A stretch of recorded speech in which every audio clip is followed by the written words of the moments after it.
Good morning, good afternoon, everyone. So my name is Fredolin Tanggang.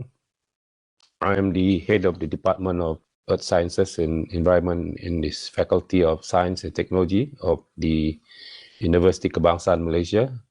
That's the National University of Malaysia. And I'm also the leader of the EcoMarine, one of the Erasmus project, which UKM is one of the partner of the two partners in Malaysia, including University Terengganu, Malaysia, and another two partners from India. So I suppose there will be a bit of introduction of this project, EcoMarine project, and our speaker presentation later on. We are actually very, very grateful today. We have three speakers from Simplexis that accepted my invitation for them to brief us to share information on what are the actual opportunity when it comes to EU funding for universities, not just in Malaysia, but Southeast Asia region, particularly through Erasmus Plus program.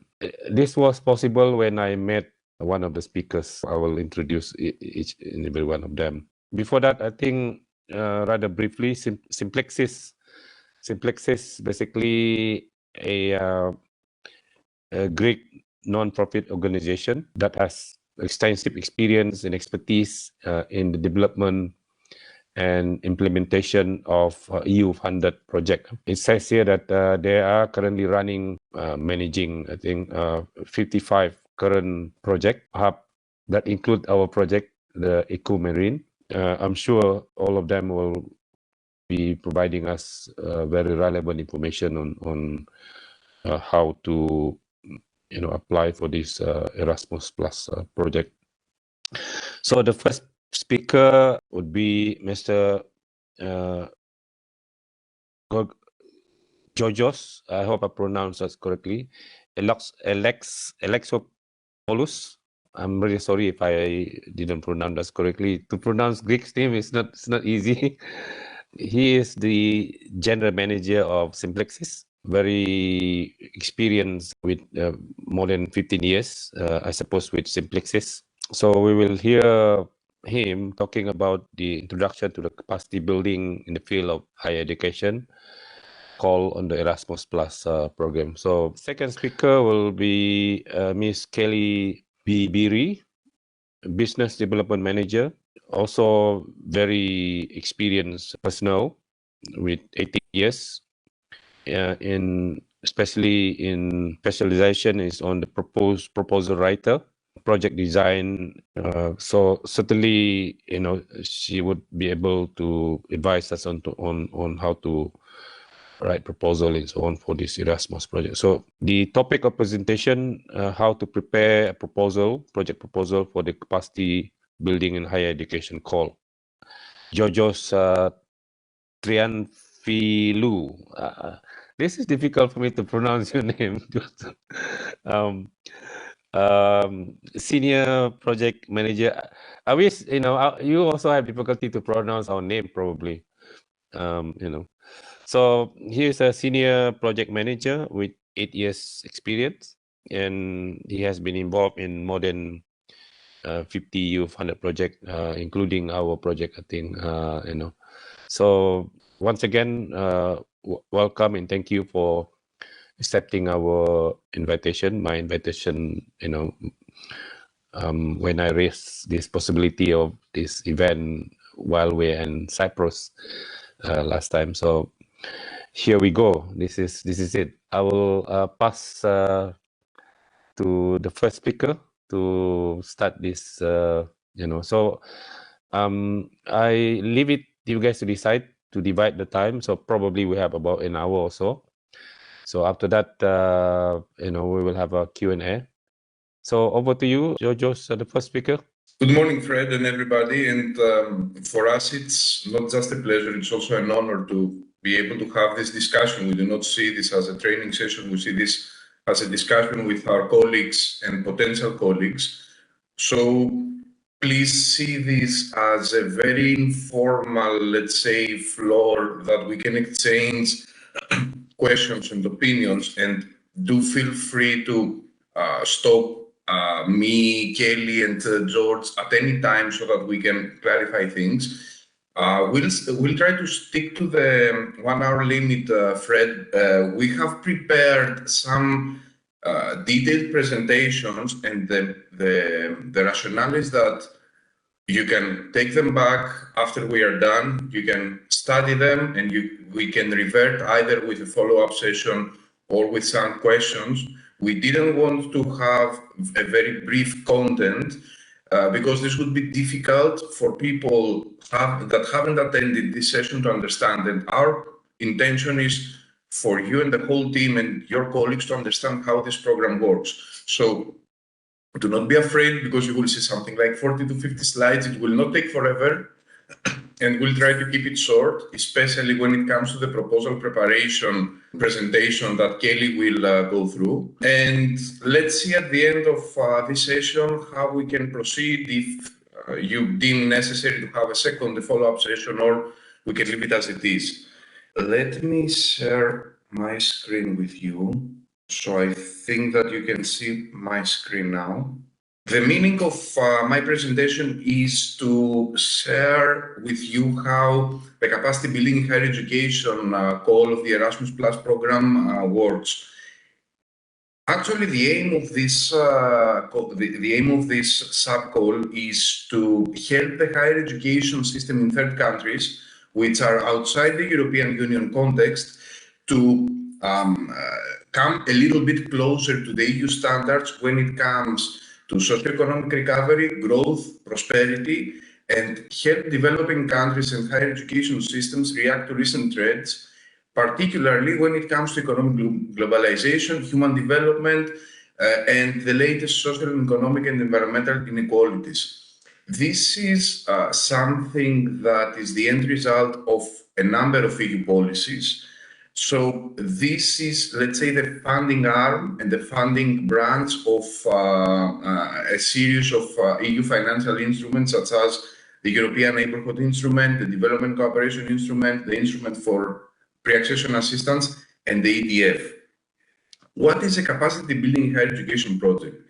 It is a project that is based on multilateral partnerships between organizations active in the field of higher education from program countries. When we say program countries, we mean EU members, and third partner countries, which are countries outside the European Union. So it is a mix of academic institutions from both categories, along with non-academic partners, for example, like Simplexis or other organizations, that bring on some additional expertise that is necessary for the specific content of each project.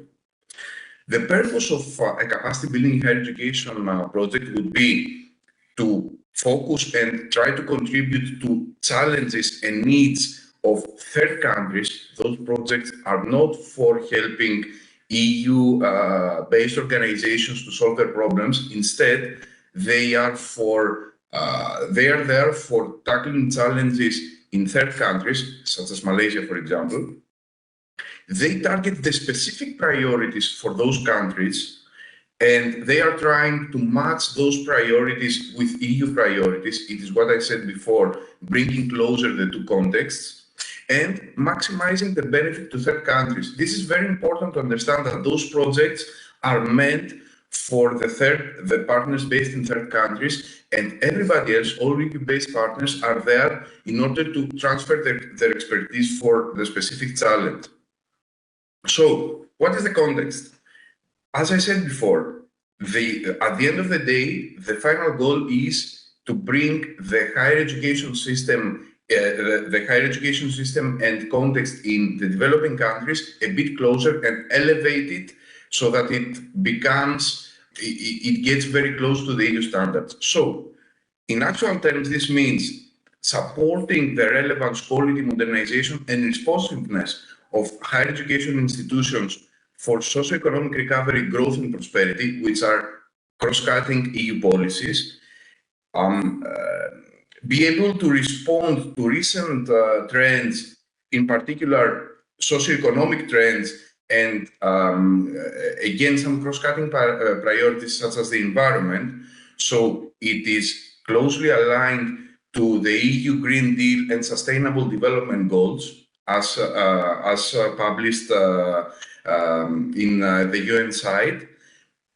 It ensures equity, accessibility, and inclusion of all vulnerable groups into the higher education system. And of course, it promotes employability. It takes into account global interventions such as governance, management, and strengthening of higher education's wider economic and social ecosystems, so that at the end of the day, it doesn't only affect teaching programs, but also the administrative framework of higher education institutions. And also, it addresses regional issues, I mean specific challenges that refer to the national or regional context of the problem of the project involved. So, this is in a nutshell the specific objectives of a capacity building higher education project: modernization of higher education systems, regional collaboration, societal impact and footprint, accessibility promotion, governance promotion, and innovation promotion. I will not go into details because this means wasting more of your time. The idea is that based on those specific objectives, those, let's say, pillars of intervention, there is a series of specific objectives that each capacity building higher education project breaks down to. In a nutshell, it involves teaching capacities, administrative capacities, structural reforms, and bringing closer the higher education system and framework in each country to the EU standards and the specific needs of the given country. So, as I said before, those projects bring together the EU and non-EU countries, meaning that we have the so-called program countries, which are EU members, and partner or third countries, which are non-EU members, such as Malaysia in this case. There is, based on the approach of this program, non-EU member countries are grouped according to their geographical criteria, meaning that instead of having national-based projects, there are regional projects that affect neighboring countries in a specific region. In our case, this means Region 5, which is the Asian countries, that besides Malaysia includes all the neighboring countries, starting from Bangladesh on the west side and ending up on Bangladesh and India, and ending up to Indonesia on the southeast side. So it's Bangladesh, Bhutan, Cambodia, China, South Korea, India, Indonesia, Laos, Malaysia, Maldives, Mongolia, Myanmar, Nepal, Pakistan, Philippines, Sri Lanka, Thailand, and Vietnam. We'll see later on together what this means, but see this as, let's say, the small ecosystem of the capacity building higher education program in your neighborhood. There are three types of capacity building higher education project. The first type is national projects. National projects means that there are participants from the EU always and from just one country when it comes to partner countries, in this case, Malaysia. So national projects bring together EU institutions and Malaysian institutions. Multi-country regional projects bring together universities from several countries within the region, meaning those countries here, together with higher education institutions coming from the European Union. And also, we have multi-country cross-regional projects, which means bringing together higher education institutions from various regions. So it could be, let's say, Malaysia together with Russian Federation and Yemen, together, of course, with institutions from the European Union. So we have the micro level, which is the national level, then the medium level, which is the multi-country regional projects, and the macro level, which is the multi-country cross-regional projects. As you can understand, the wider we go, the bigger challenges and let's say the ones that are more commonly met we face through our projects. And In each case, we need at least 2 higher education institutions from 2 different countries associated to Erasmus+. So it's not that we can have just Malaysian, let's say, entities. We need Malaysian entities and EU entities. This is a prerequisite because this will allow transfer of expertise from the EU partners to the third country partners. So when we say national projects, it means that we have, as we said, 1 eligible country, let's say Malaysia, and minimum 2 universities from Malaysia. So those are the minimum requirements for the consortium in this case. On the other hand, we have at least 2 EU member states, 2 different EU member states, let's say Greece and Cyprus, for example, and at minimum, at least 1 university from each participating country. On top of this, as we said before, there can be non-university partners, such as NGOs, for example, or even companies that there is no minimum requirement for this. Minimum requirement applies only to the university partners. So this was, as you remember, the first category, the national projects and the minimum requirements for this. If we go to the next category, which is the regional projects, then we have 2 countries. This is an indicative example. In this case, is Ecomarine. So we have 2 countries, Malaysia, let's say, and India, and minimum 2 universities per country. So we have 4 universities all in all from coming from partner countries. In our case, 2 from Malaysia, 2 from India. From the EU member state side, we have minimum 2 countries involved. In our case, Spain and Cyprus, and minimum 1 university from each country. Again, no specific requirement when it comes to partners that are not universities.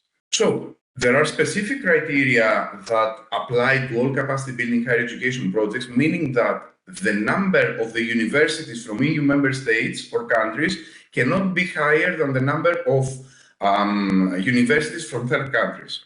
This applies, this is because, as we said in the beginning, capacity building higher education projects are for the benefit of partner countries, not EU countries. So you cannot have more universities bringing on their expertise than the recipients of this expertise. The recipients should be always more than those who bring this expertise. Also, there are some additional technical requirements. No need to bother you so much with technical details. You can have a look yourself at it later on.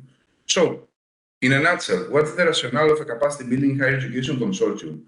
Organizations from third countries are the main beneficiaries of this project. Organizations from EU countries bring their expertise and transfer it.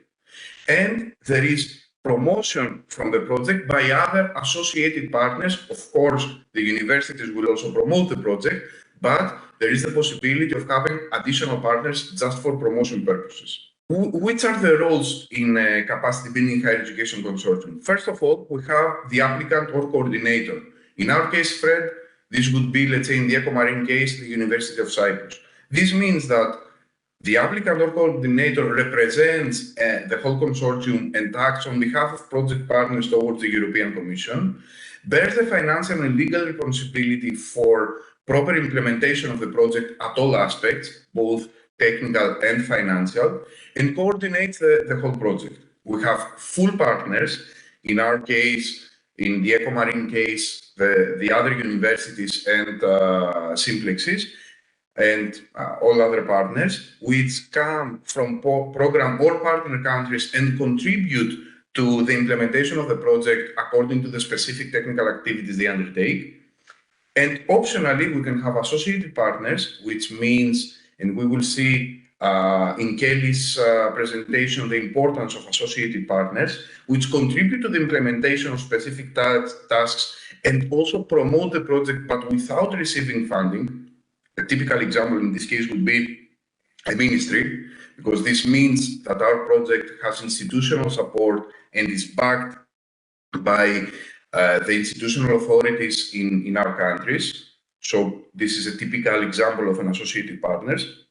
And we also have affiliated entities, meaning that organizations that are somehow connected and linked to some consortium partners. This could be, let's say, another university that is linked to one of the partner universities, or an enterprise that comes from a university.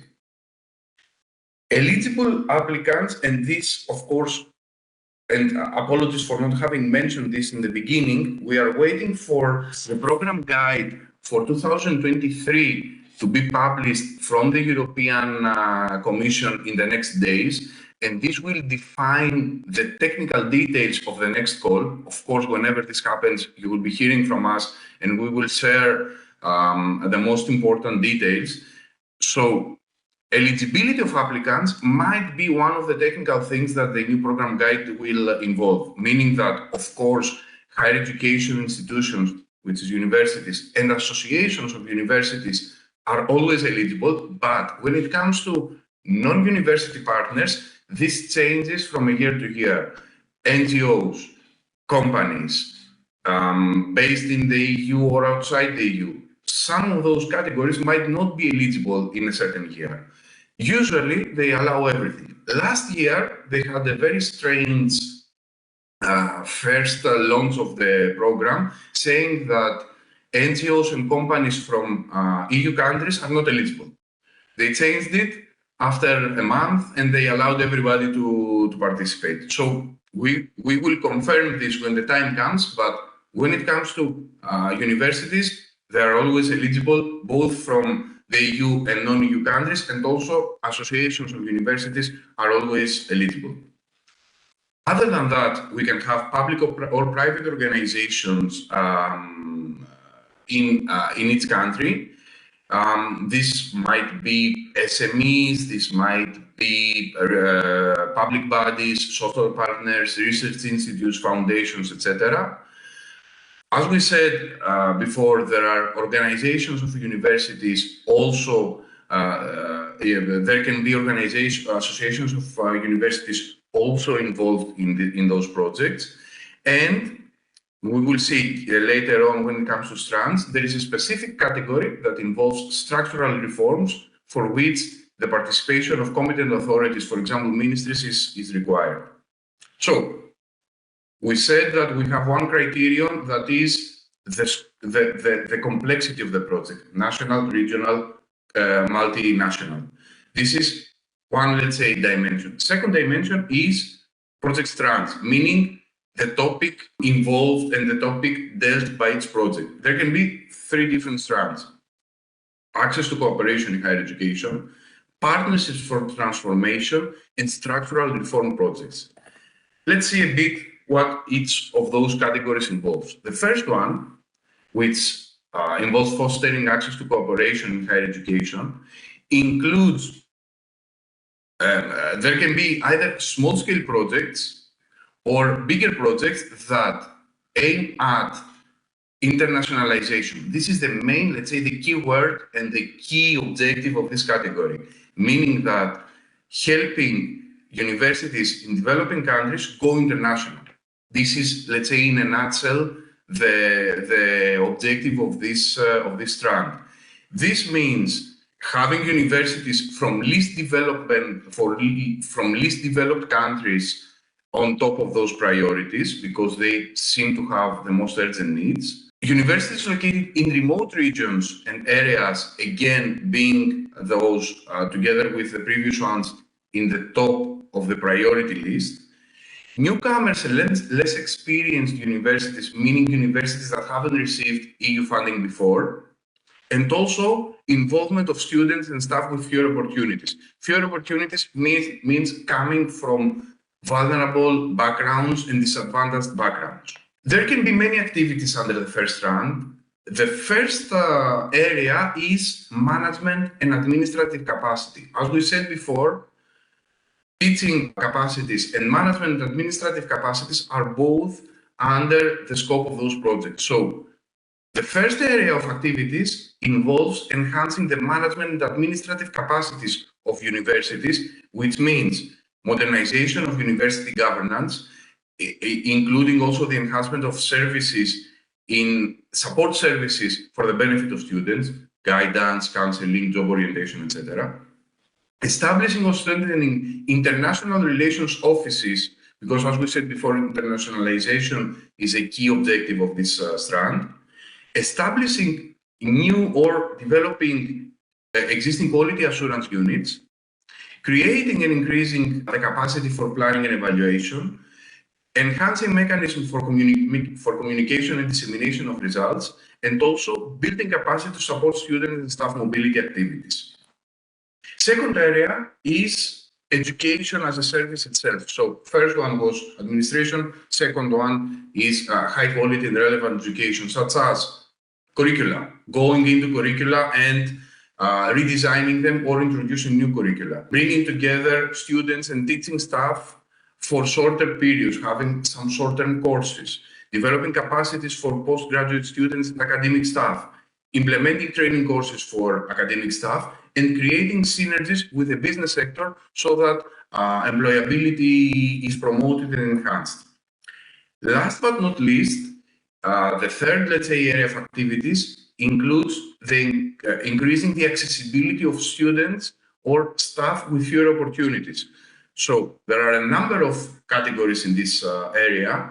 Practically, it means developing remote and inclusive learning pathways and opportunities by relying on digital technology, updating the digital technology in order to develop specific services for promoting equal and fair learning, promoting initiatives for empowering women and ethnic and religious minorities, developing initiatives for addressing and reducing barriers that disadvantaged groups face when trying to access higher education courses, and contributing to creating inclusive environments that foster equity and equality. So this is a cross-cutting set of activities that aims at making higher education accessible for all. Second strand.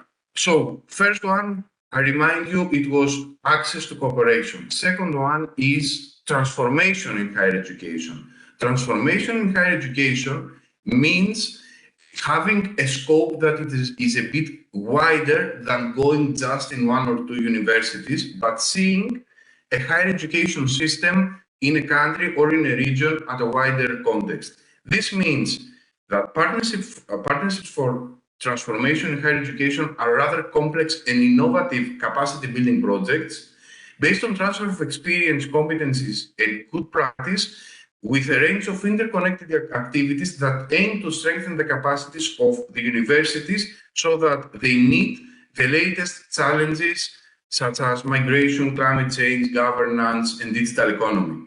So innovation, the first keyword in the previous strand was internationalization. Now, the second keyword is innovation.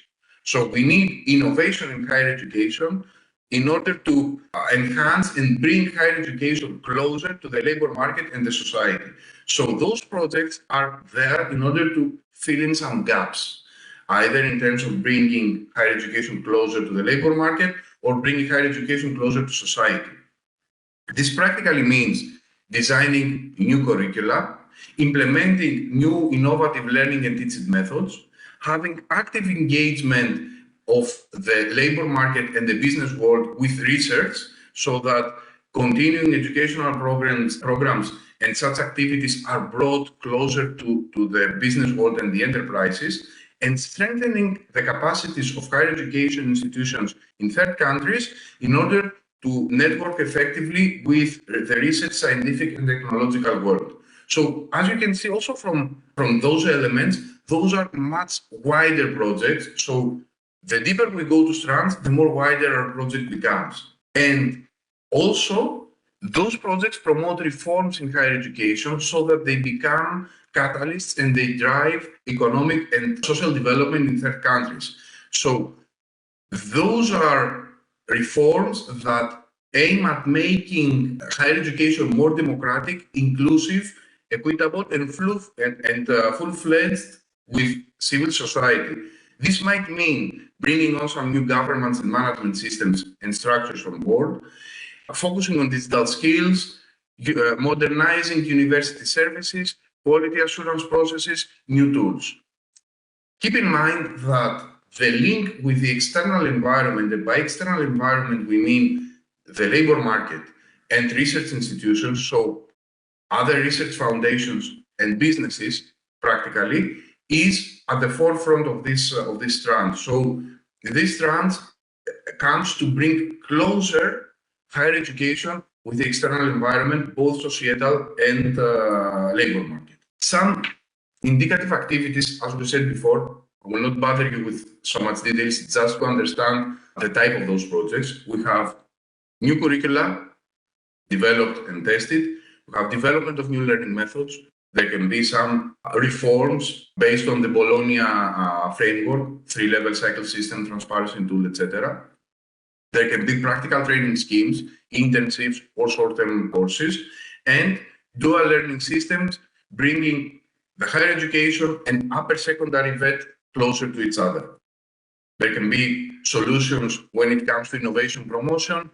There can be new structures such as centers or incubators of innovation established or modernized through those projects.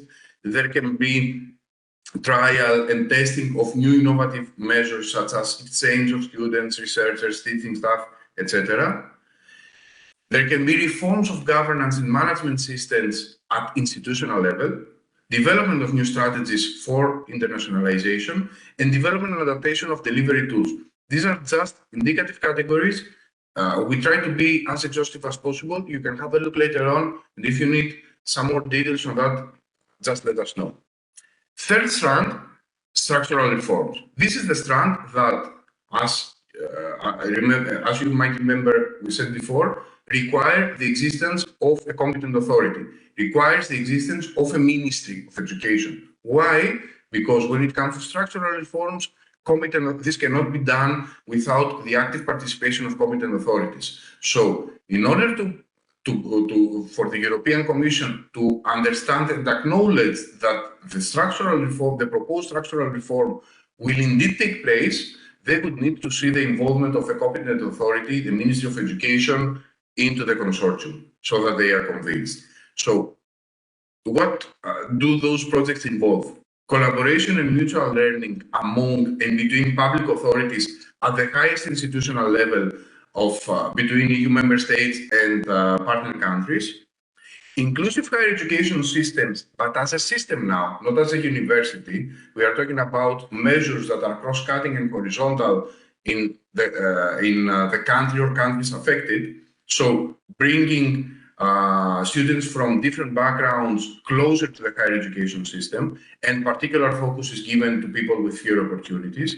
Increasing the capacities of higher education institutions in third countries and also relevant bodies in charge of higher education and competent authorities through their participation in the definition, implementation, and monitoring of reform. So it's not just designing the monitoring, but actually implementing it, and identifying synergies with other ongoing EU initiatives not associated to this program. So there can be, let's say, a technical assistance project in Malaysia that involves also higher education.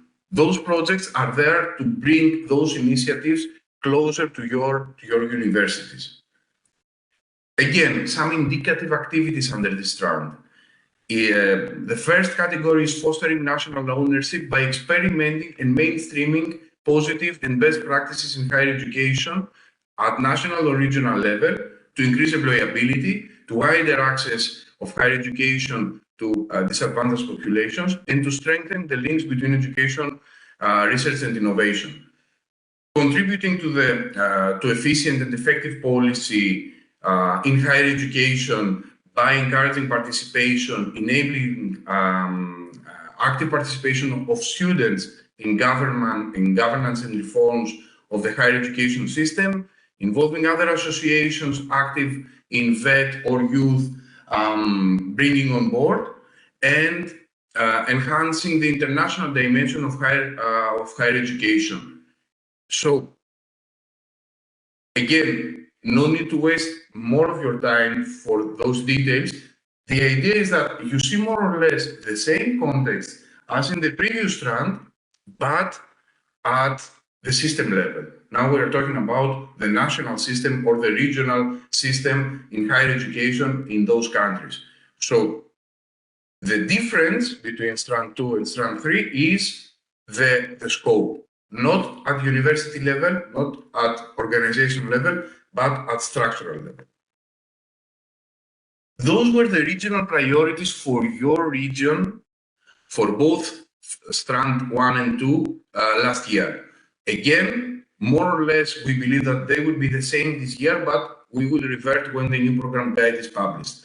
So, Green Deal, more or less, where the EcoMarine project was based on, which is climate change and environmental protection, digital transformation, bringing digital technologies into practice for tackling the most urgent challenges in Asia, migration and mobility, especially when it comes to conflict-affected countries, such as, let's say, Afghanistan in this case, governance, peace, security, and human development. You remember that the socioeconomic element is a cross-cutting priority in all EU-funded activities, and sustainable growth and jobs, meaning bringing the higher education system closer to the labor market in Asia.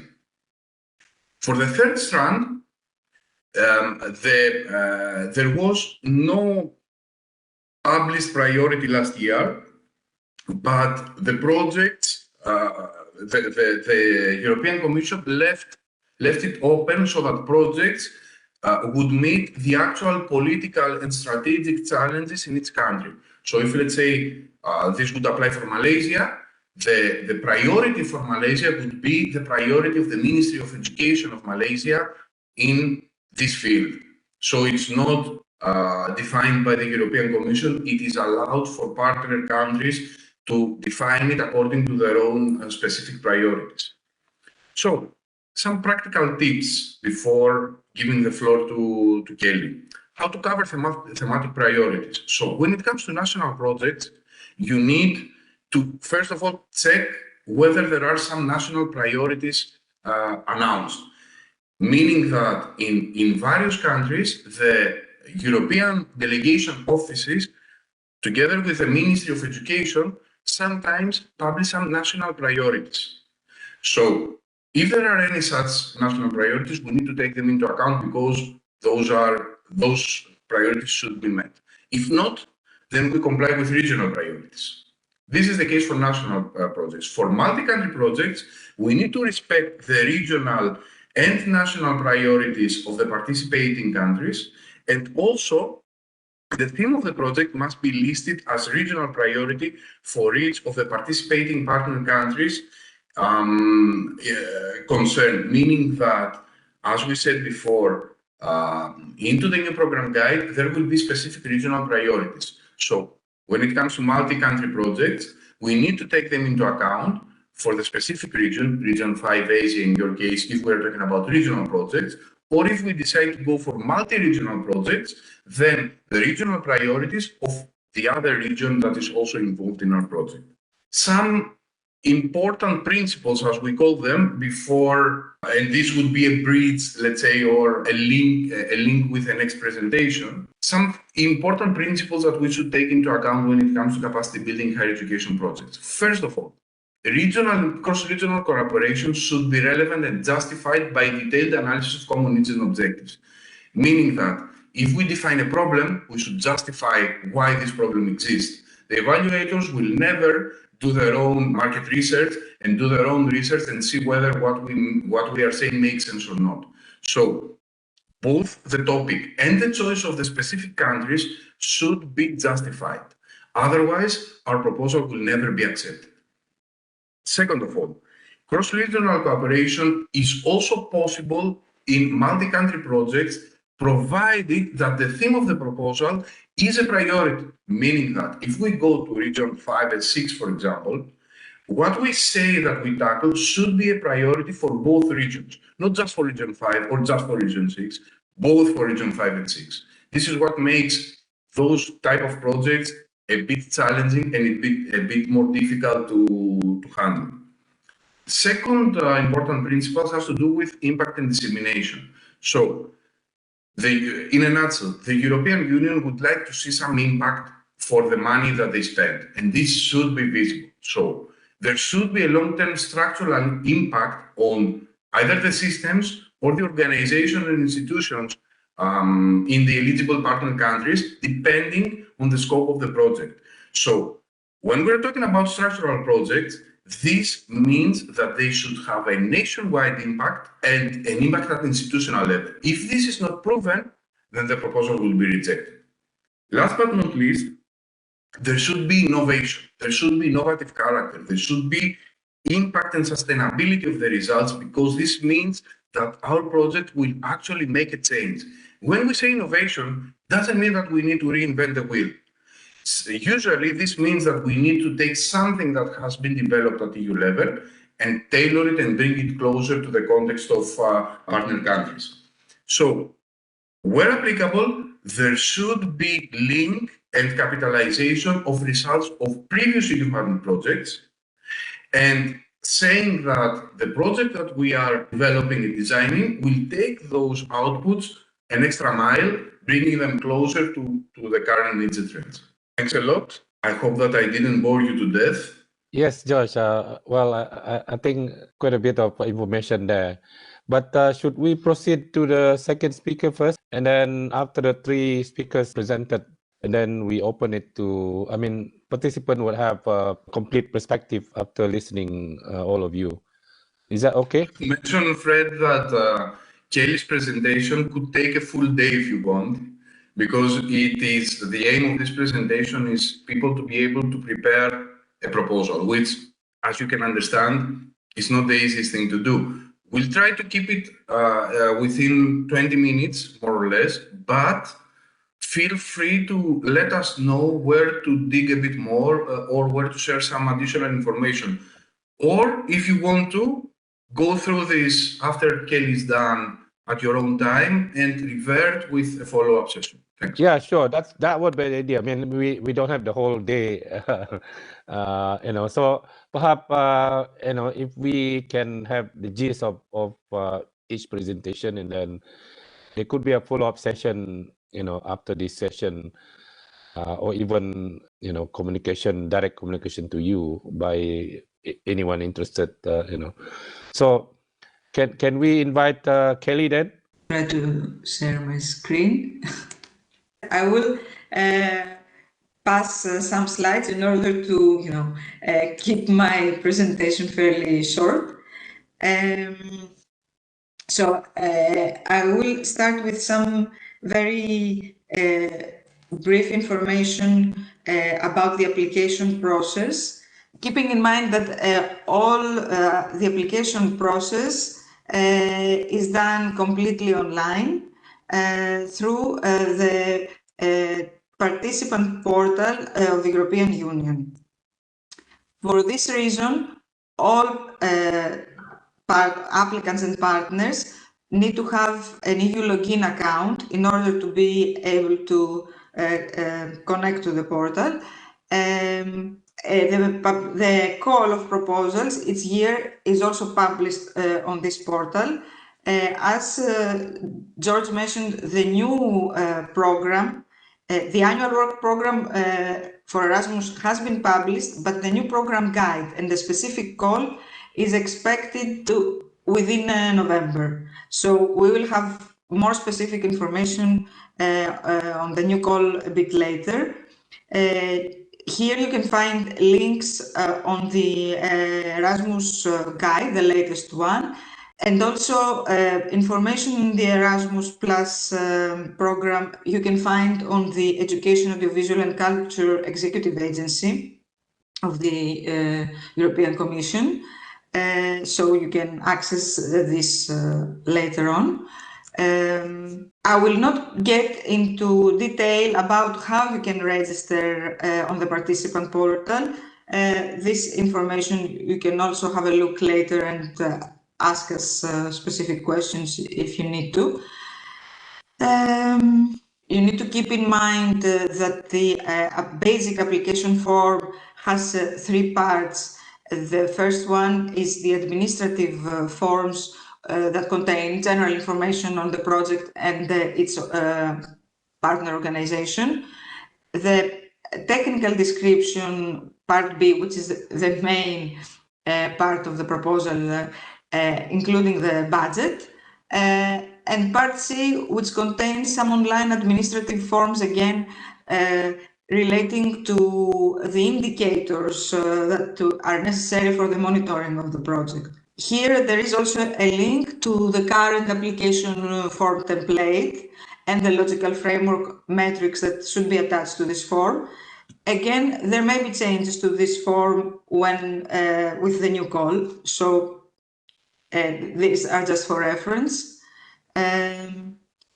The basic parts of part B of the application form, which is the actual description of the project, in which we don't expect many changes to occur anyway. For each project, a good description needs to include these following sections. The relevance one, which includes all the background and needs analysis depending on the topic of the project, as well as complementarity with any other current actions and projects, especially EU-funded ones. The project, the quality part, which includes the project design and implementation, involving the methodology of the project management, the project teams, the risk management, and the consortium setup. The impact section, which is always very important because the impact of the project and the sustainability of the project after the EU funding ends is really important for the European Commission, and with an impact part that is not described, in a good way, no project will be funded. The fourth part is the work plan, where the actual work is described, and it is divided in work packages. Each work package has relevant activities, deliverables, resources. There's also one other section about ethical issues concerning the implementation of the project. These sections of the application form actually relate to the basic award criteria based on which the application will actually be evaluated on. So you can see here that the main evaluation criteria are relevance, the quality of project design and implementation, the quality of the partnership, and the sustainability and impact. Bearing in mind that you need to get at least 60 out of 100 points in order for a proposal to be able to be selected, otherwise it's rejected immediately. However, as usually the competition is very high, only projects that get usually over 80 out of 100 points have a chance to be awarded.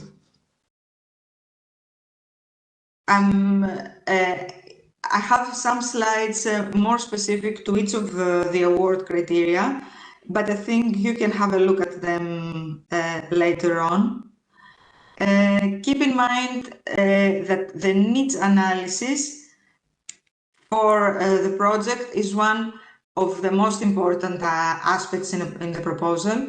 If you cannot really describe the actual needs based on as much as possible quantified data and data taken from published research, reports from international organizations, NGOs, etc., or data from the university, no project can really be approved. Another issue that sometimes is not given much attention is the target groups of the project that are not very precisely identified. So these are important things to think once you start working on a proposal.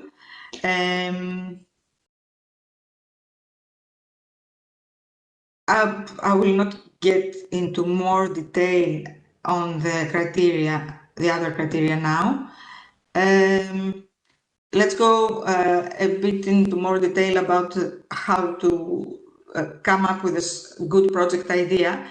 The best way to go about it is to initially create a pool of potentially eligible ideas after, of course, having reviewed thoroughly the guidelines and the objectives of the new call. Then you can cross-check and fine-tune the most suitable ideas according to the published priorities for the region or regions you are aiming to focus on. Then you move on to identifying other organizations, meaning potential partners from your country and other countries, which share the same needs as you do. Then it is, as George mentioned, it is very important to secure the participation of institutional partners, depending, of course, on the theme of the project and the activities you are planning to implement. But institutional support in any way, either as an official partner to the project or at least through a support letter, is really important. And then you move on to finalizing the project idea and finally selecting the partners that are actually going to be involved in the implementation. Sorry.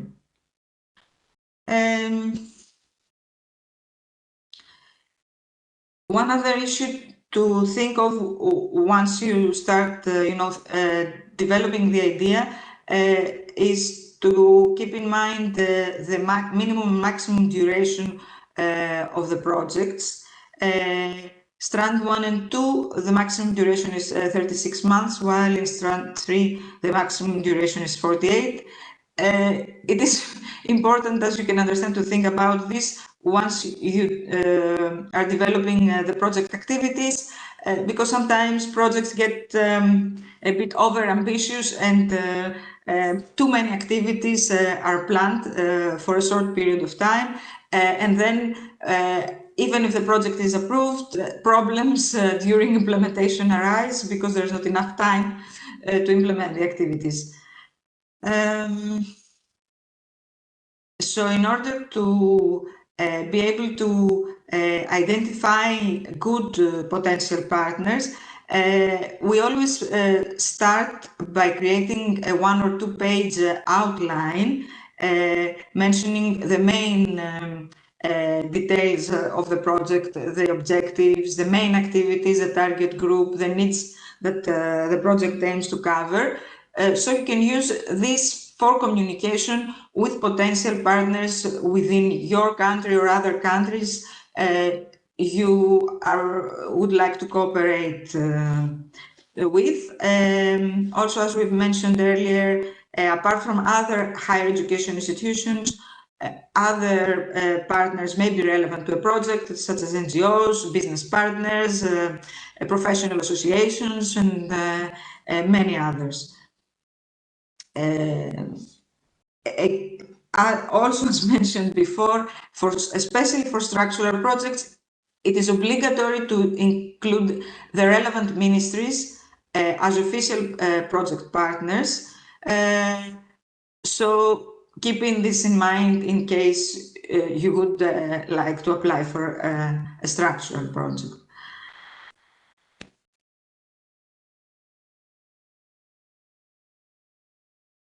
It's also important concerning the partners to be sure of the number and the type of partners that are necessary depending on the call priorities, to ensure that all of the partners and the countries share the same needs. If it is usually it is good to not have previous cooperation, but because always the European Commission likes to have newcomers in the Erasmus Plus projects. This does not mean that having previous cooperation is a no-go for a project, but try to include newcomers as well. It is also, as we said, important to bring additional necessary partners such as ministries. And also, it's important to ensure that all the partners are going to be available to support the proposal preparation. It's good practice during proposal preparation that each partner is assigned a role. Of course, usually the leader has the lead position for the development of the project description and the budget, is also responsible for administrative arrangements.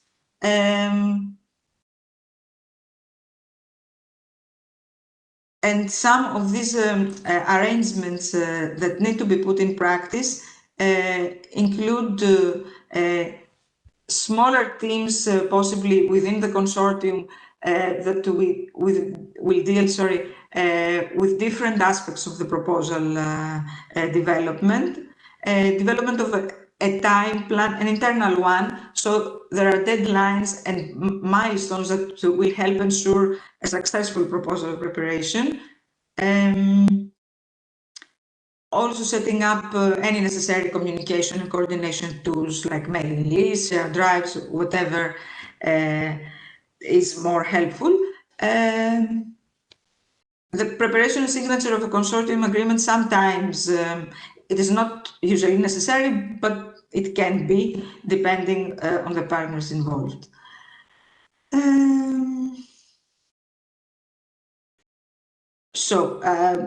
Part A is easy and straightforward. It's filled in online with basic administrative data.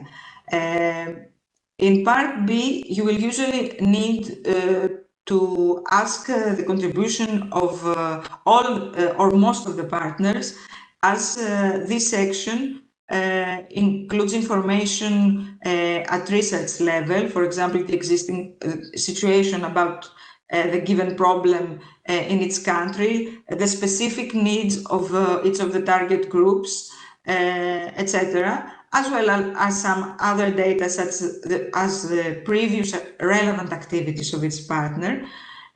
So again, it's good to prepare a detailed questionnaire form so that there is a common template shared between the partners and filled in by each of them.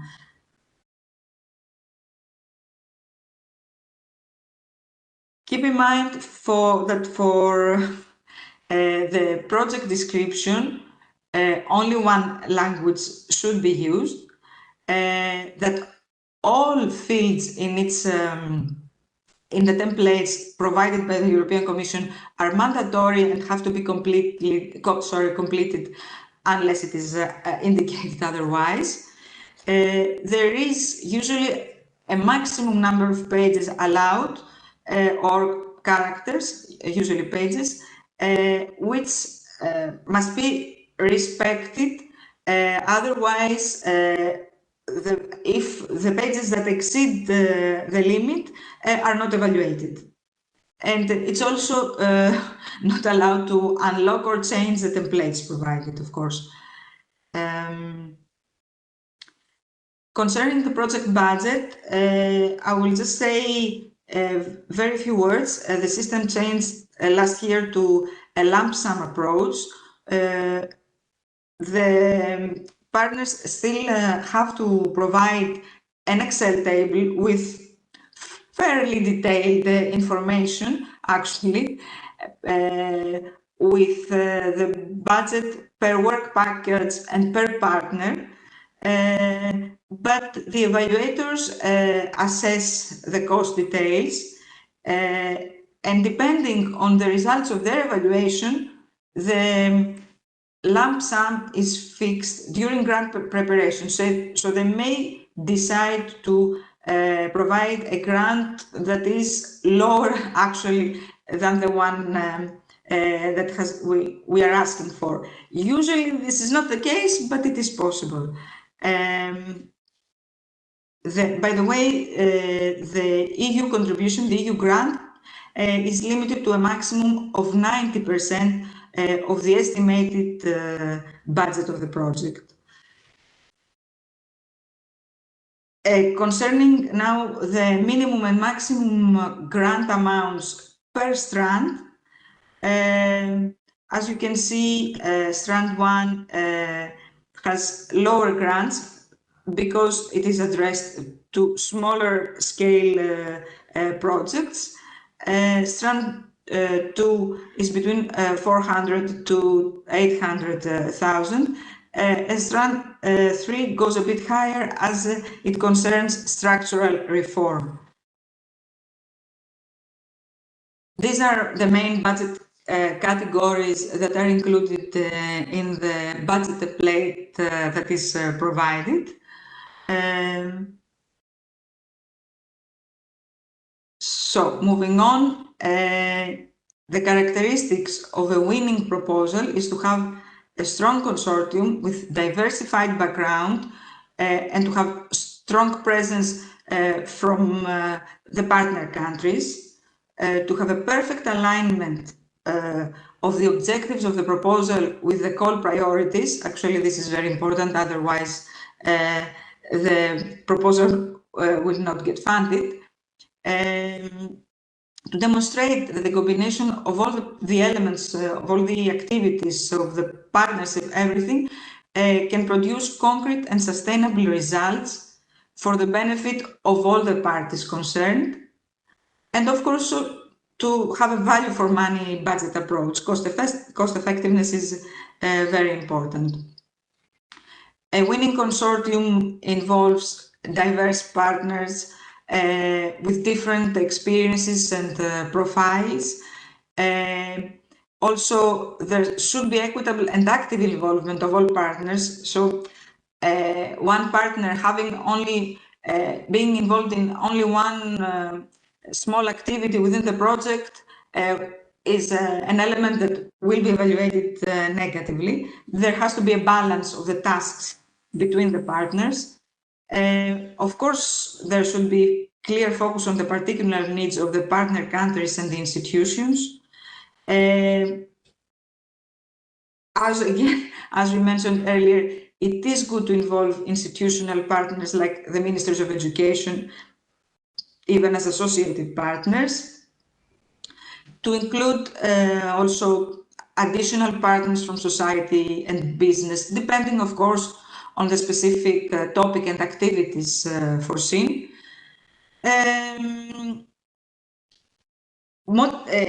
HAEs that act as applicants is also evaluated more positively, but of course we need to keep in mind the financial and operational capacity because this is something that is also evaluated.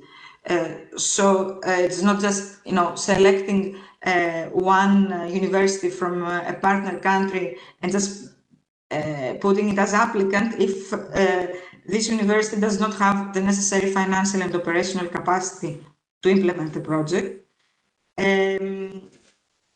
Again, mentioning that universities that have not benefited from the Erasmus Plus program are also more positively evaluated.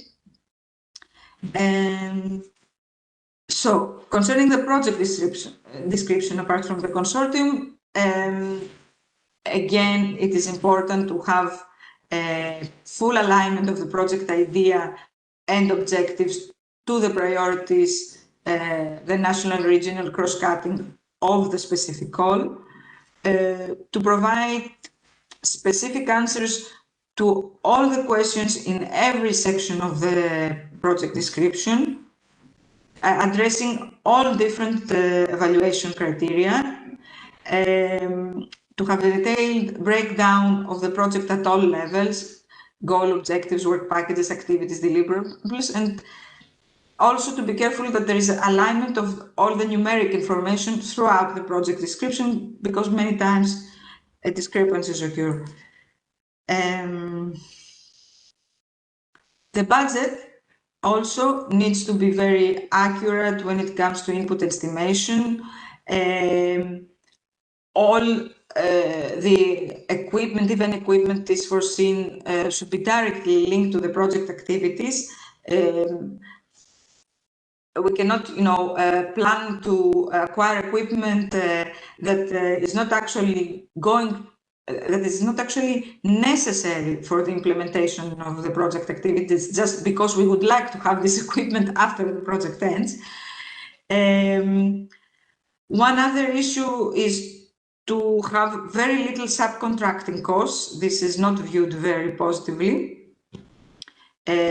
Because it actually shows that we are not in a position to really implement the project if we foresee a lot of subcontractors for the implementation. In general, it's not good to ask for the maximum budget because the maximum grant, because this is available.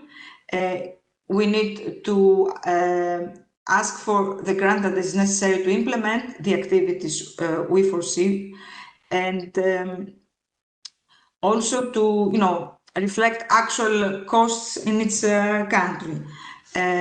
Also keep in mind that in case we are asking for the maximum grant, we usually also need to have maximum project duration. So asking for the maximum grant with the minimum project duration is not advisable. And this is some, basic practical tips for proposal preparation. The important thing is to start early, actually, even before the official opening of the call, actually what we are doing now. So you kind of have an idea already before the call is open, and start talking with potential partners or thinking about project ideas, depending, of course, on last year's priorities. It is also a good practice to develop the logical framework matrix of a project and build the proposal on this. It's important to set internal deadlines with enough time for producing at least one draft of the proposal some weeks before the deadline for submission, so you have enough time to review it and address any shortcomings. It's good to allocate tasks to all partners so they are involved in the proposal preparation on the basis of different questionnaires, forms that should be completed by them. Try not to overpromise, not to be over-optimistic and apply for a too ambitious project, because even if it is approved, it will be difficult to implement. You should also, once the proposal is, the first draft is ready, is to check and double check all parts and to ensure that everything is completed according to the guidelines. And another important issue that sometimes we fail to, is to not leave the submission for the last day of the deadline, because usually the EU systems start to have problems, they don't work properly, and you may actually not be able to submit the proposal. These are just, my initial information, proposal preparation. In the slides, you can find more information. Thank you, Kelly. Again, I think there are quite a bit of information there to digest. But hang on there. We will, invite the third speaker, Georgios Triantiphe Lou. So over to you. And once that's done, then we will open up for Q&A. Sure. Thank you, Professor Fridolin. First of all, I would like to say thank you for the invitation. We really appreciate it, and we really hope that this will be a beginning to further deepen and develop our cooperation in similar projects to EcoMarine, as we have seen. And thank you for that. So, my presentation will be really brief. I guess you can see my screen now. The main thing that I will present is the practical examples of the implementation of the projects, of the capacity building in higher education projects. We've seen the general overview of the program and the call, what it is all about. We've seen the application and the proposal development process. Now, let's say we have a good idea, we have drafted a successful proposal, and now this is a time for the implementation. First of all, I would like to say that the actual implementation of this kind of projects is really rather challenging, to be honest, but on the other hand, really rewarding, because you can see the impact, and through the exchange of knowledge between partner and program countries, the results can be really rewarding. Challenges can include intercultural differences and the different administrative and legal procedures of each country at the national level, but also at the institutional university level.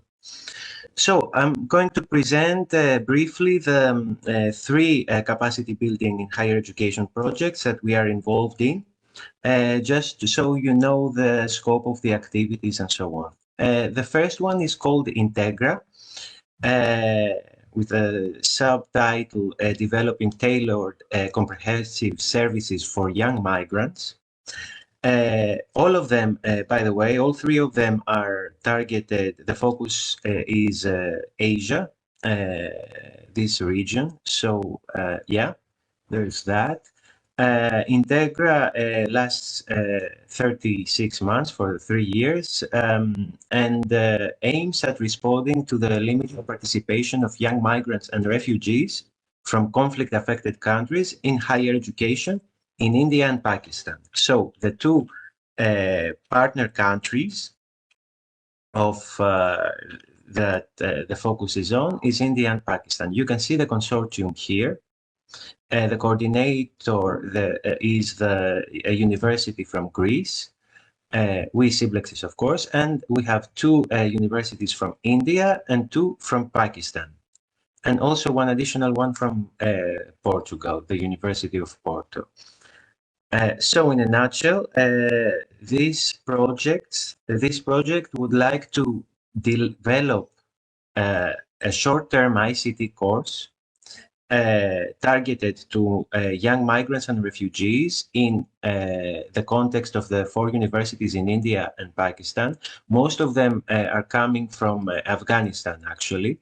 So the development of an ICT course to upskill them and help them enter the labor market in the host countries, together with the establishment and operation of 4 psychosocial support structures, one in each university, so that they can, the universities and the professionals of the psychosocial support structures will provide their services to the students that need them.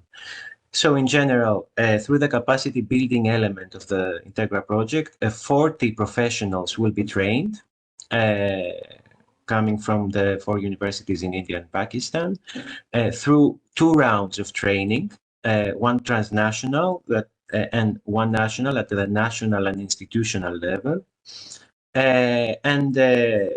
In total, 200 young refugees will be engaged through the pilots of the delivery of the ICT course and the psychosocial support services. Plus, I have put here, you will see in in all slides for all projects that equipment is foreseen, the purchase of equipment for the delivery of the ICT courses and for the operation of the psychosocial support services in each of the 4 universities from Asia. More information in the project website and project Facebook page. And now the second one is called Astra. This is with the subtitle Advancing Strategic Management, Leadership and Fundraising in Higher Education. These 2 last 3 years. And the targeted countries are Laos and Thailand. The main aim is to increase their staff capacity for assessing financial resources through the exploitation of relevant donor-funded projects. The fields of focus is mainly in the areas of ICT and social sciences, where the development the R&D process will focus. Again, the consortium, here the coordinator is from a partner country, the National University of Laos. The 2 countries in Asia targeted are Laos and Thailand. So you can see the 4 universities, 2 from each country there. Again, a university from Greece together with us, University of Firenze in Italy, and BK Consult from Germany. This is a consortium for Astra, and very briefly, we will set up the 4 R&D hubs in each institution in Laos and Thailand, where 60 professionals who will work in those R&D hubs will be trained through the capacity building program of Astra, and the development of the R&D strategies at the national and institutional level will be made together with, again, the purchase of the necessary equipment for the operation of those hubs. This project aims mainly at modernizing and make the institution more internationalized and equip the professionals with skills on how to access funds. And the last one is EcoMarine. Professor Fridolin, you know it well. So again, EcoMarine is a more technical one.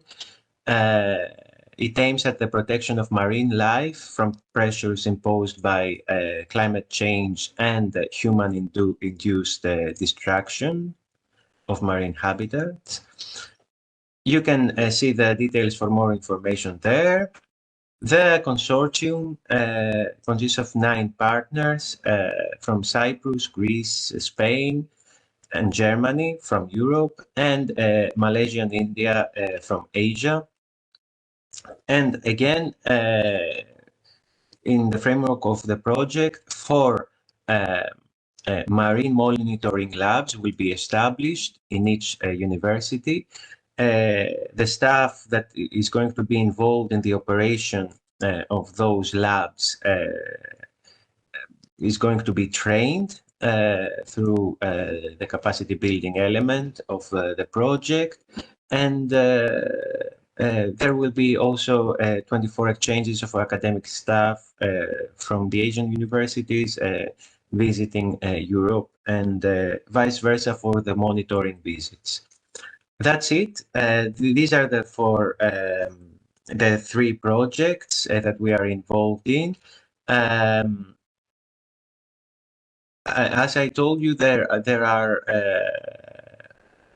let's say some challenges in the implementation, but indeed they are very rewarding projects. it is key to have partners, especially from the EU, that are experienced and have handled difficulties and challenges that come with these projects before many times, so as to overcome them. This is one aspect of it, and yeah. Thank you, Georgios. Yes, indeed. From my own experience, I think project like this is a very rewarding opportunity where you can have exchanges within partners, not only the same country but different countries, and from European partners into the developing countries partners within a project. So indeed, I think it's very rewarding for us in the EcoMarine project. So I'm sure there are plenty of questions perhaps the audience have, but let me start the ball rolling here. And again, thank you for all three speakers.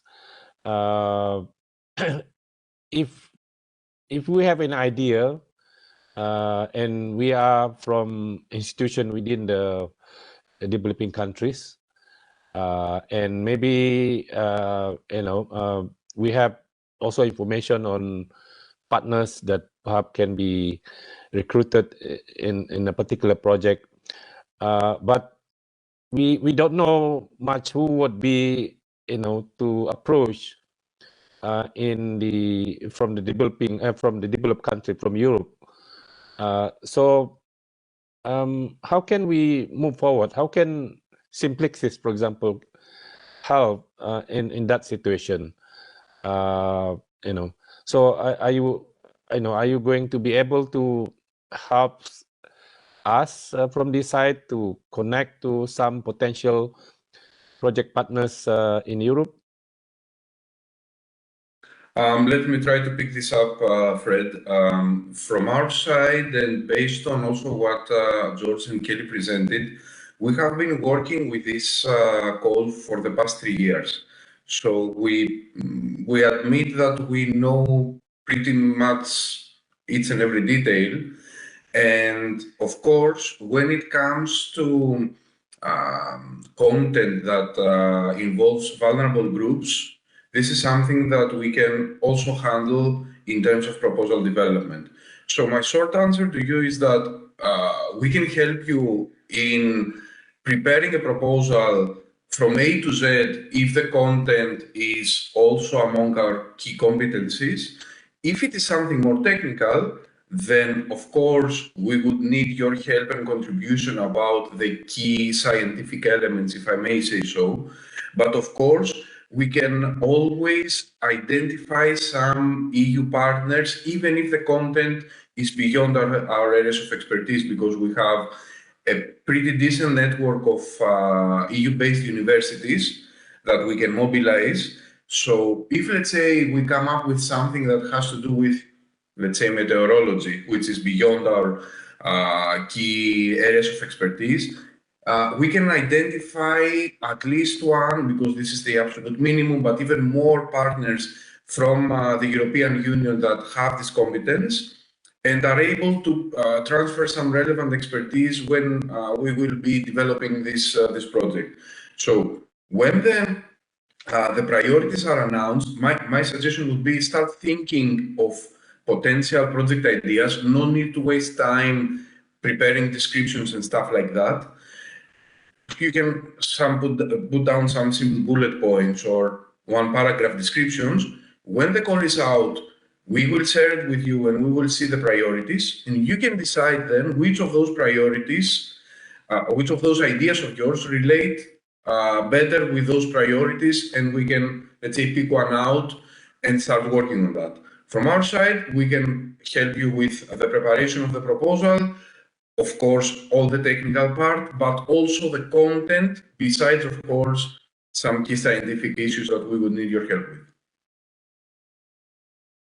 Thank you. I think that's really useful, meaning that the proposal is not entirely from our side. Perhaps some initial idea, some technical detail, but most of it, most of this difficult part, perhaps your team will be able to help. Is that a right description? Am I right? I think so. I think so. I think that you are right. And again, we need to revert to that, and I'm sure that we will find the optimum allocation of roles for the preparation of the proposal.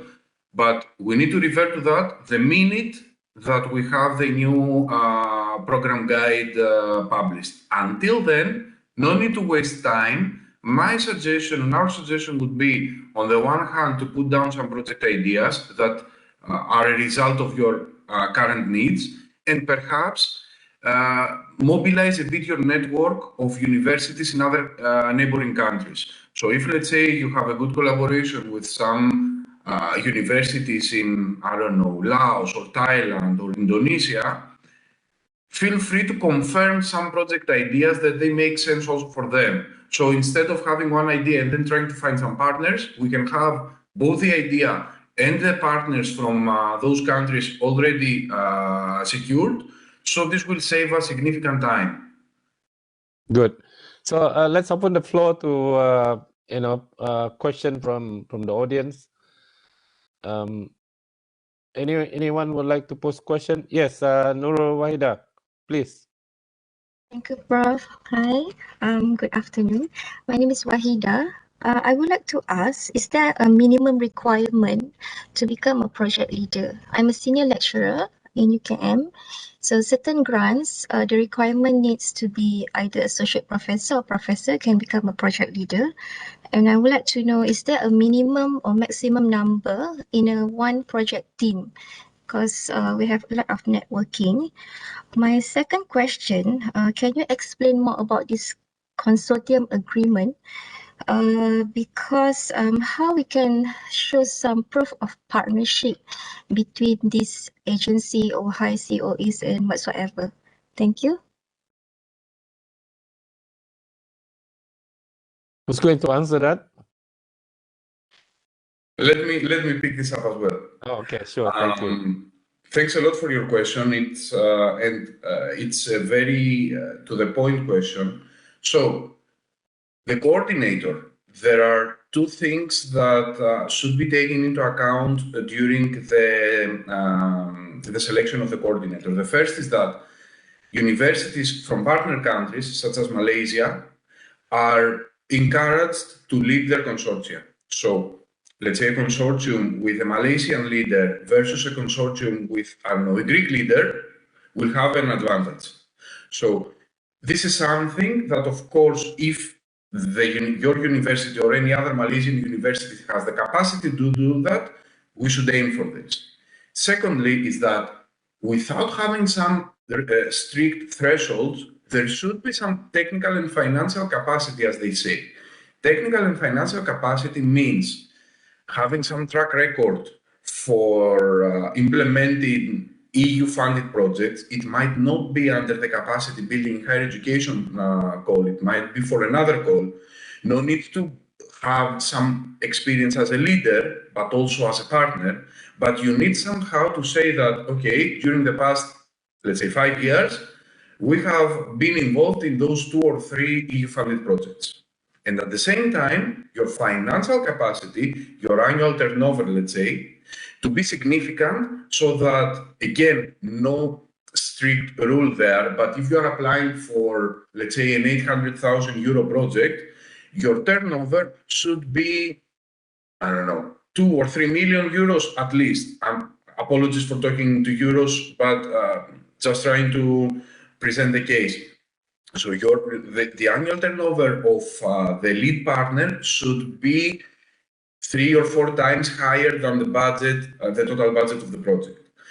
When it comes to the project team, again, during the proposal phase, no need to define 100% the project team. You only present 2 or 3, let's say, key members. The project manager, who should have experience in managing projects of of a high complexity, and some key experts in terms of the actual subject that the project refers to. So if it is, let's say, meteorology, you need to have a couple of professors active in in this field. If it is something else, then you should provide some experts. Again, this doesn't mean that the persons that you will refer to in the application should work for the project if it is awarded, since this will be communicated to you, I don't know, 10 months or even 12 months after the submission of the proposal. Certain things might have changed. People might have moved to new jobs or be retired or whatever.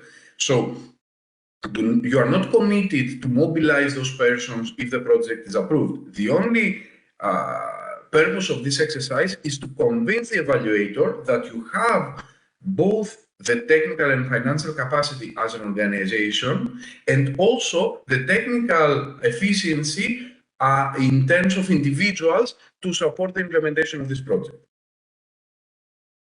I hope I covered your question. Yes, thank you. I think concerning the consortium agreement, you forgot to add that usually there is a template that we use, but usually the consortium agreement is signed by the lead applicant with each partner after the proposal is approved. So we usually don't sign consortium agreements prior to proposal submission. Yeah, if I can share our experience with this agreement, it's pretty long, but when we receive it, we just pass it to the university legal office, and then they will take a look at this and then sign the thing, and basically the vice chancellor signed this. So at our level, Nurul, perhaps we don't really worry much because there is a standard wordings and so on in that kind of agreement. But for Ecomarine, the applicant basically European partner, University of Cyprus. So which one is better? Do you think for a project, do you think it's better to have European partner as a leader than having, let's say, one from Malaysia as a as applicant or coordinator? What do you think? Fred, first of all, allow me to clarify two things about the contractual arrangements. There is a grant agreement which is signed by the European Commission and the coordinator on behalf of the consortium. This follows a standardized template, so it is a take it or leave it approach. Doesn't mean that you can negotiate any terms. The European Commission doesn't negotiate. You are asked to sign it. If you do not like something, then either you take it or you lose the project. So this is signed between the European Commission and the leader. Then the leader signs bilateral or a consortium agreement with all partners, which more or less mirrors the grant agreement and foresees the allocation of roles, payments, everything until the end of the project. So this is a two-stage, let's say, contractual process. The second, the partnership agreement or the consortium agreement, is something that is not imposed by the European Commission. It follows any template the leader might have. This is just to clarify things. Before responding also to your question, let me pick up also a question on the chat. The success rate is dropping every year. It started back in 2018 at 47 or 48%, meaning that in every two proposals, one was granted. And back in 2021, it was 25%. We still do not have the information from last year. So my, let's say, just rough estimation would be that it will be something like 20%. And This year might be even lower than that, meaning that we started with one successful proposal in every 2. Now we are one successful proposal in every 5. And it will go even lower, which means that the competition has become pretty harder.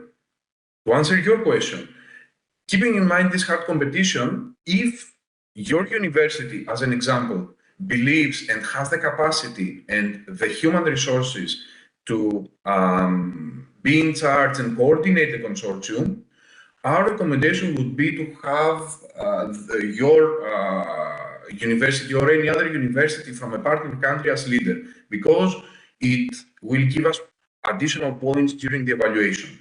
But if you believe that it will be difficult for you to do so, practically speaking, you would need a person working on a full-time basis throughout the implementation period just for this project. Of course, this person will be paid by the project budget, but this person should know more or less how to handle such projects and how to deal with partners who, I mean, there could be cases that partners are not so willing or so engaged to a project. So the project manager from the coordinator side should push them as hard as possible. So it's not that we will have 0 chances if, let's say, an EU-based university is leading the consortium, but it will add to the evaluation if we go for a university which is based in a partner country. All right, thank you. Any other question from the audience?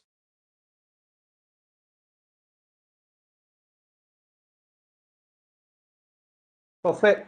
Yes. I'm Talib here. Yes, Prof. Talib, please proceed. I hope you can hear me.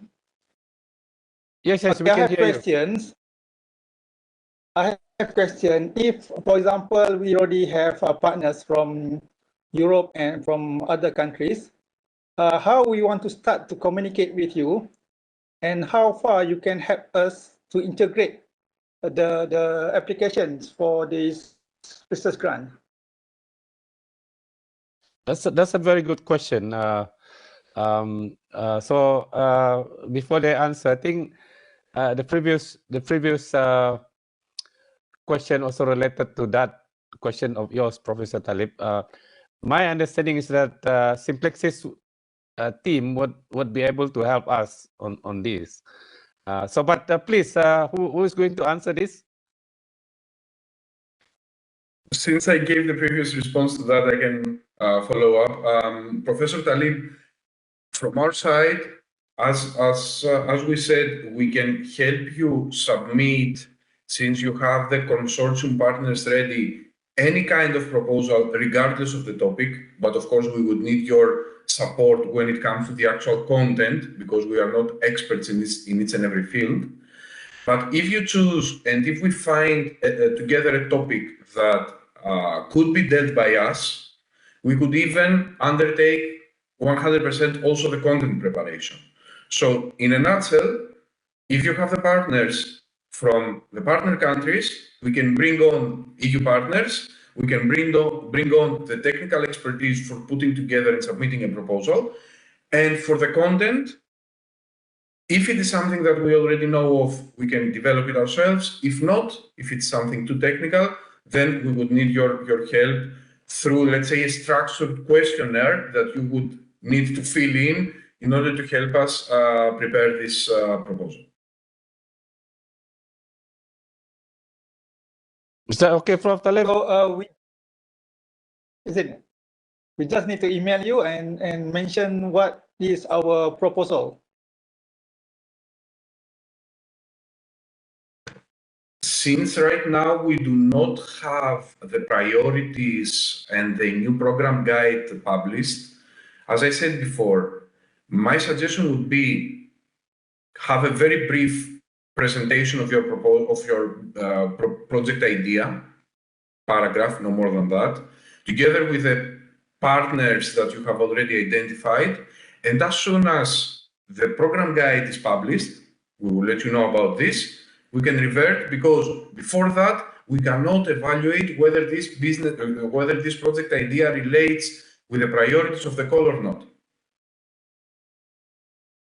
Okay, thank you very much. Thank you. So, in that, related to that, Georgios, how should we move forward here? First, the call has not been released yet. And once that out, so how should we, some of the members here perhaps interested, maybe some of them maybe have some ideas and so on. So how should we facilitate this so that shall we allow some of people here that if they're interested to communicate to you directly, or how should we organize this? I'm not really sure how should we make forward. Do you have any suggestion? Yes, our suggestion is, first of all, we can share the presentations with you if you want to, so that you can spend some more time going through the details.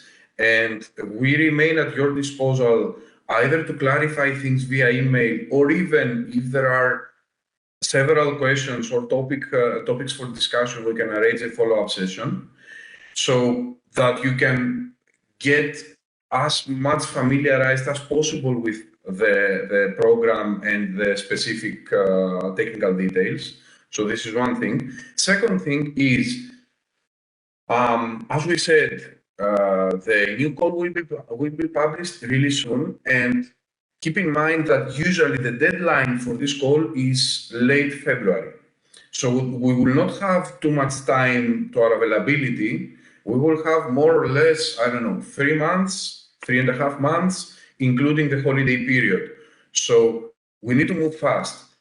In order to not to wait and do nothing until the program guide is published, I would suggest having and keeping in the back of your mind the objectives presented, included in my presentation.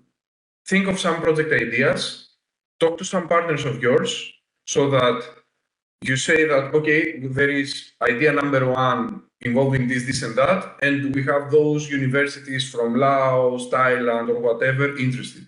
We have the second idea, which is for this and that, and we have those universities from, Myanmar or Cambodia interested. So we will have this as a homework already prepared, so that whenever the call is out, we start literally the next day, decide on which topic to follow, and proceed accordingly. So this means that we will, I'm not asking you to do any preparatory background research for justifying these project ideas of yours. We'll do that when the time comes. But for now, ideas such as, on a short-term course for young migrants having moved from Afghanistan.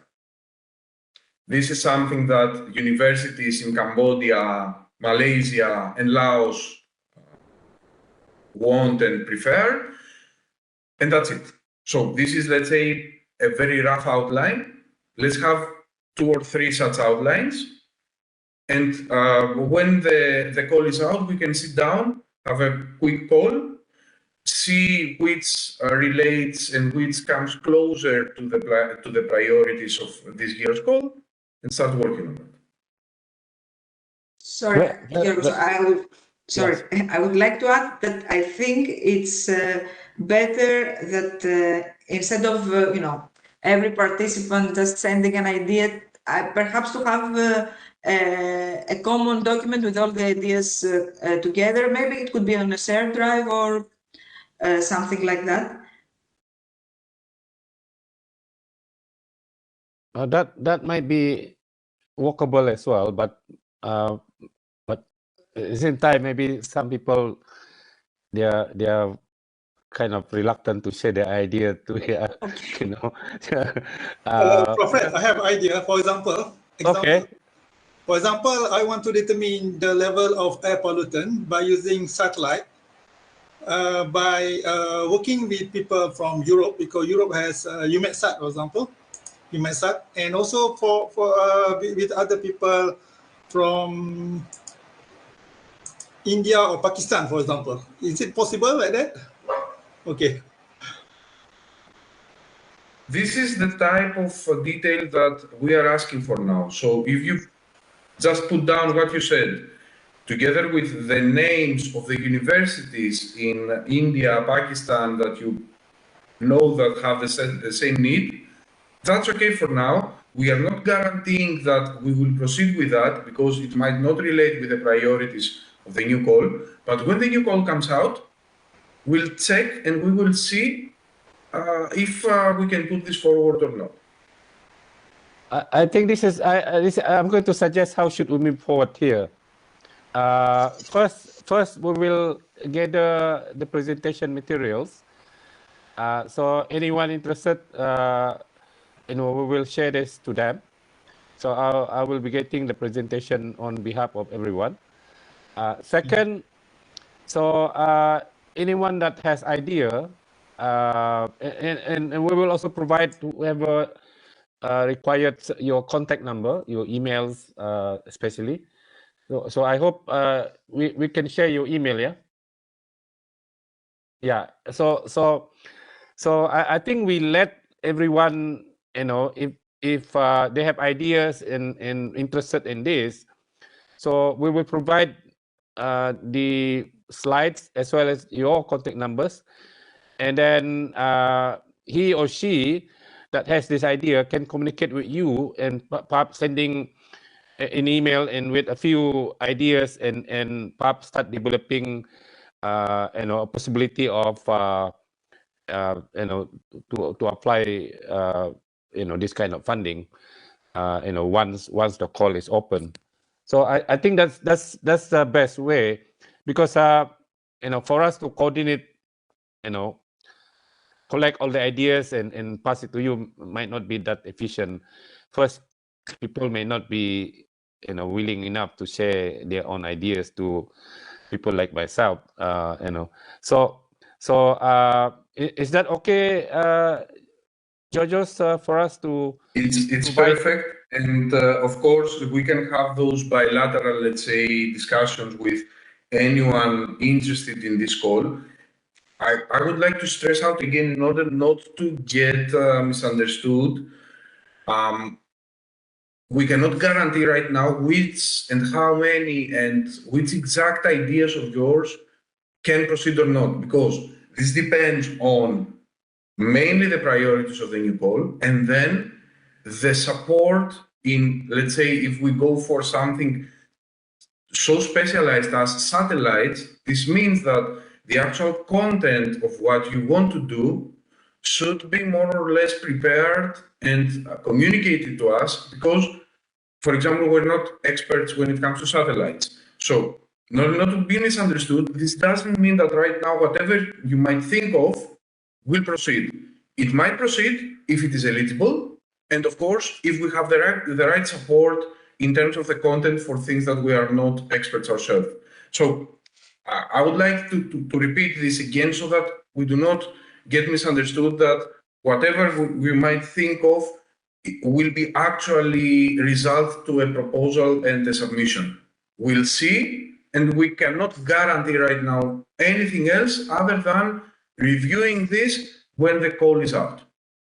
Understand, Georgios, I understand. But at the same time, I don't want to limit that possibility. Let's open it up to whoever want to, have desire to, go for this, and then, to communicate with you. So if the idea is good enough and fit with the call, so perhaps a follow-up discussion within that particular group will be useful. It doesn't have to be a big group discussion like this. An online meeting between that particular group, Professor Talib, for example, with his group, with your group, to start developing that kind of idea. So if we have, I don't know, maybe 3 or 4 or 5 groups comes out of the discussion, that would be very useful, I think. Right? So totally agree, and no need to let's say commit ourselves to number of groups, because there might be more interest or there might be less interest. So whoever is interested, as soon as Fred, you can, We send you the presentations and you share them with the group. Anyone who is interested can contact either myself or Kelly or George, and we can take it from there. All right. So in that case, maybe in the interest of time, if we have one or two questions from the audience, any more question?